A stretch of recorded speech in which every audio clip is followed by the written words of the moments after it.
Hello guys, this is a review of the 1991's thriller classic, The Silence of the Lambs.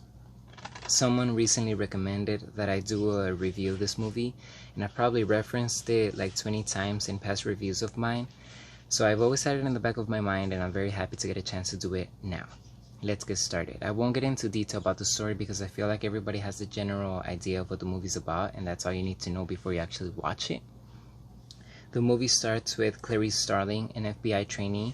She's called into Jack Crawford's office. He is the head of the behavioral science department in her academy, and he assigns her a task of interviewing and providing this other criminal with a questionnaire.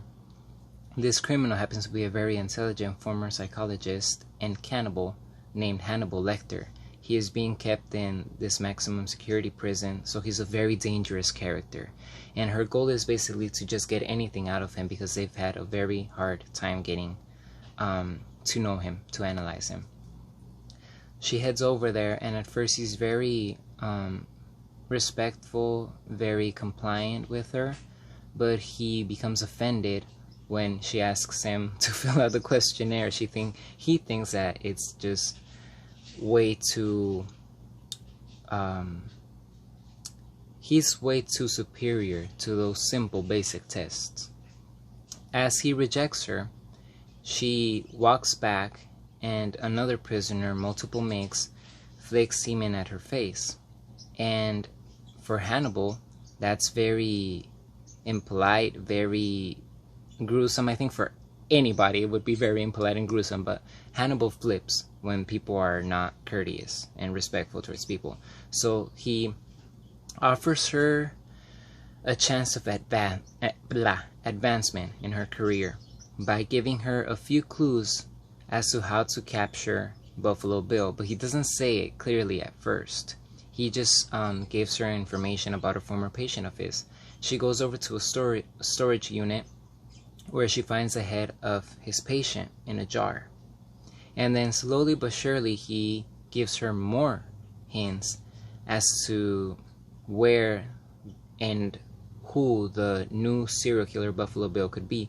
Buffalo Bill is the serial killer that the FBI is trying to capture. They have no idea who he is.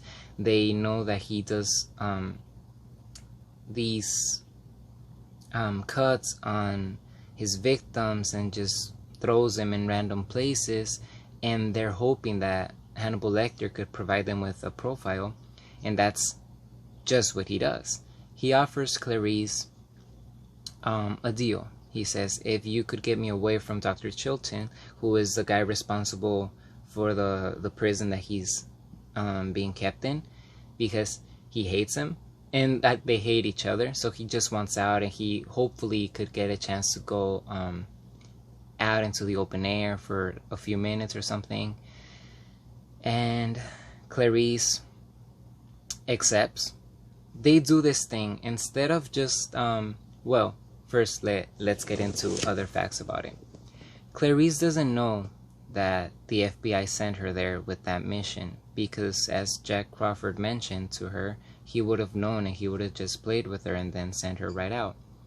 So they made her think that she was just going there to analyze him and just basic general stuff, but she was there to get help from him to capture Buffalo Bill. She travels to this location with Jack Crawford where they find a victim. Well, they already knew that the victim was there, and they're providing a detailed summary of what happened, like where the cuts were and what could have probably happened, like hypotheses and stuff. And she finds something stuck in the back of her throat, which happens to be a death moth. And she takes it to one of her, I think, colleagues, a specialist in bugs, and he tells her that those are very rare and that they're found in Asia, so somebody had to bring it here and kept it alive by feeding it honey and keeping it warm with light and everything. They also found the same moth on the inside of the head of the former patient of Hannibal Lecter. So they see the connection between them. They know that Hannibal knows a lot about it. They're sure now. And Hannibal, instead of just spewing out the name of the guy and where to find him, he gives her hints. And they do this thing called quid pro quo. He tells her things and she tells her things in return. And that's how they both get, he's interested in knowing things about her life, her real life, her past. She's interested about catching Buffalo Bill. So they both give and take. Sadly, Buffalo Bill decides to kidnap, what's her name? I forgot her name. It's not important. But she's the daughter of a senator of the United States. So there's a lot of ruckus going on, and the senator is doing everything in her power to get her daughter back safe. And Clarice makes an offer to Hannibal Lecter. She lets him know, hey, the daughter of the senator has been kidnapped by Buffalo Bill, probably, so we need your help. And I offer you a relocation to this beach where you could go out and under surveillance enjoy the beach and the trees and the birds, etc. He accepts, but that's a trick, because the FBI were not in contact with, at least that department was not in contact with the senator, and they didn't make any deal. And Dr. Chilton is overhearing their conversation, so he makes a deal of his own with the senator, because he knows that Hannibal has the tools and the knowledge to get the team to find Buffalo Bill and hopefully save her daughter. This is maybe becoming a little bit confusing, I know, and I said that I wasn't going to get into detail with it, but I'm sorry. It'll be over soon. So he goes there, he kind of says some inappropriate things to the senator herself, but does provide them with hints. Clarice Starling heads over and now finds him in this new place because he's in the process of being transported. Should they find Buffalo Bill and stuff like that, they had to take him over to another state where the senator was, and she asks him, finish telling me, and he's obviously very offended. I feel even hurt that she betrayed him like that and tricked him. So he doesn't say who it is. She just tells him more stuff about herself, this very interesting story, and that gives way for the title of the movie, The Silence of the Lambs. She used to live with her uncle in a ranch where they had lambs, and they would obviously kill them, they would sacrifice them, and she tried to save one because in the middle of the night she woke up to the screaming of the lambs. She got one because they just wouldn't away. Even though she opened the gate, they wouldn't run away, so she carried one, but then they got her like a couple of miles ahead, and the rancher got so mad that he sent her to like an orphanage. So Hannibal feels that there's a correlation between that and trying to save the senator's daughter, and instead of just giving her the name like I said earlier, he provides her with the hints for her to do a really good job. I guess he has a lot of faith in her, and that's like the type of games that he plays. After a while of other events, Jack Crawford figures out the real name of the killer, James Gumb, I believe, and he goes over to his location, but he's not there anymore. And instead, Clarice is the one that finds the location we could say by accident, but not really, because she was looking for another person, but also would have probably led her to him anyway. She sees a death moth, and that's how she realizes that that's a killer, because he invites her into the house while he looks for it's a long story. The point is that she's almost killed. He turns the lights off, and it's a very dark place, pitch black, and he has like night vision goggles. But as he what is it? As he what's that when you go like that with the gun? I'm sorry, I'm blanking out.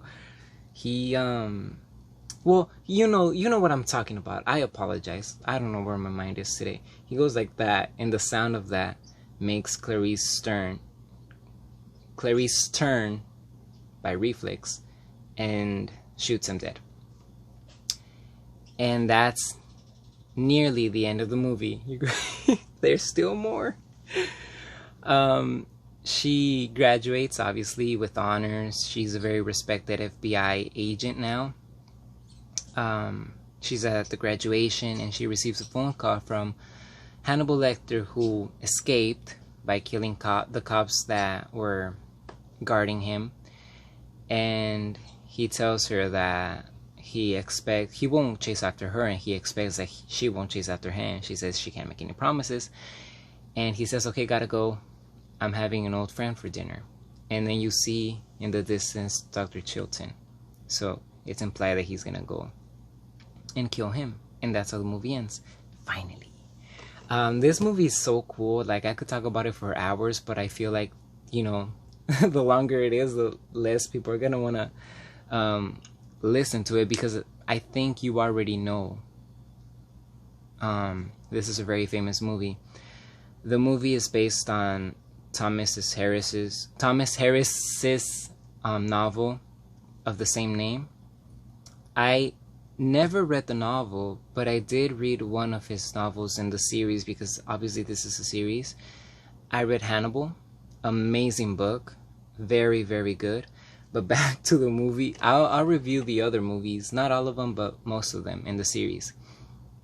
This movie, I remember I purchased many years ago when I was still afraid of scary movies, like a lot. So I wasn't watching. I remember being on my phone because I was so scared, and it was like broad daylight. I was that scared of scary movies. And this was one of the first ones that I bought with my own money, you know, to watch on my own.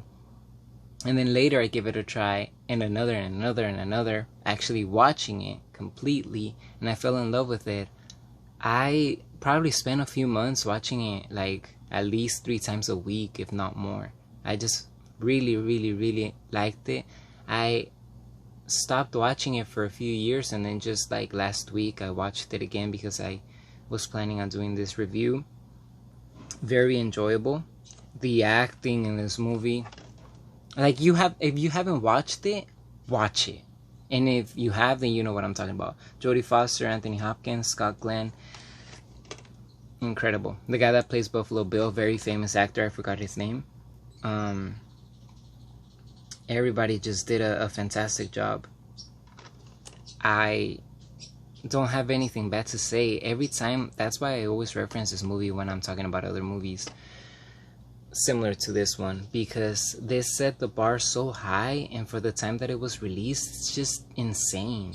It's real, it's creepy, and it's interesting, and it doesn't give you everything right off the bat, but it doesn't make it so that it's boring, because I've watched a lot of movies within the same thriller genre where I'm not interested in finding out who it is that's killing people, or what they're looking for, or the hints, because I'm just bored to death.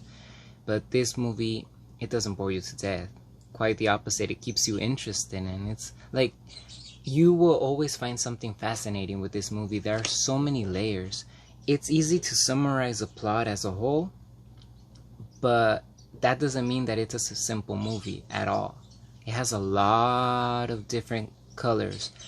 You might like the acting, or you might like not really care about acting, but the direction of a movie, you'll have your hands full with that. The writing is genius, and all around it, just the whole composition of the movie is very well made. I don't have really anything bad to say about it. I highly recommend it if you haven't watched it. It's obviously for mature audiences, because it deals with a lot of very disgusting and gruesome things. I can't believe I didn't talk about Buffalo Bill. Buffalo Bill is a character on his own. Like, that guy is crazy. There's a parody that Family Guy did of Buffalo Bill, where I think Chris dresses up like Buffalo Bill and dances to the song that comes out right there. Another song that I really enjoy is the one that the senator's daughter is singing right before she's kidnapped by Buffalo Bill. I think it's called American Girl. It's very famous. I know it. what else can I say that I haven't already said? I think I've said it all. I will give it a rating of 10 out of 10. This movie introduced me to the genre of thriller movies, and I don't have a single regret. It's amazing. It's still, the bar is still very high. This movie is, I don't think, ever going to be dropped down in comparison to new ones that come out, because this is good, it's solid, and it will always stand on its own. And yeah, look at the artwork. Like, literally, is there anything about this movie that's bad? I don't think so.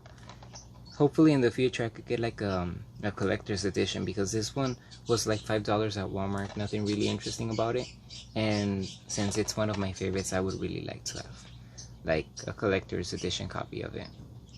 But that's it for this one. Thank you for watching.